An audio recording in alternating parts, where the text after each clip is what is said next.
তোমরাই বলো এইটুকু একটা পাখির বাচ্চার এবার কি করা যায়। রাত্রিরে ঘুমোতে যাওয়ার আগে আমি ঠাকুর ঘরে গিয়েছিলাম, গিয়ে দেখি ছোট্ট একটা পাখির বাচ্চা এখানে পড়ে আছে। কি করব না করব কিচ্ছু বুঝতে পারছিলাম না, কিন্তু ভাবলাম এটাকে তো এখানে ফেলে রাখা যাবে না, রাত্রিবেলা তাহলে কিছুতে খেয়ে ফেলবে। তাই আমারই ফার্স্ট সেমিস্টারে একটা প্রজেক্টের বাক্স ছিল, ওর ভেতরেই কাপড় টাপড় দিয়ে একটা থাকার ব্যবস্থা করলাম। কিন্তু আমি ভাবছি যে এইটুকু পাখির বাচ্চা এবার কি করবে। আমার নিজেরই মাকে ছাড়া থাকতে এখন এত কষ্ট লাগে, এত বড় হয়ে যাওয়ার পরও। তারপরে এখন এত গরম, আর ও এত ছোট যে ওর গায়ে হাত দিলেও প্রচণ্ড ভয় পাচ্ছিল। তাই আমি ভাবলাম ডাইরেক্ট ওর গায়ে হাত না দিয়ে একটা কাপড় টাপড় কিছু নিয়ে আসি।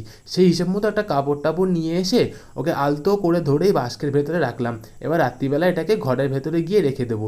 বাই দ্য ওয়ে, তোমরা যদি কিছু জানো যে আমি এটাকে কি করে কি খাওয়াবো না খাওয়াবো বা কি করা যায়, সেই নিয়ে প্রচণ্ড টেন্স আছে, তোমরা কিছু জানলে আমাকে কমেন্টে অবশ্যই বলো। আর এদিকে তো আমার দিদি থেকে শুরু করে মা প্রচণ্ড সেন্টি হয়ে গেছে, তোমরা অবশ্যই কমেন্টে আমাকে কিছু সাজেশান দাও।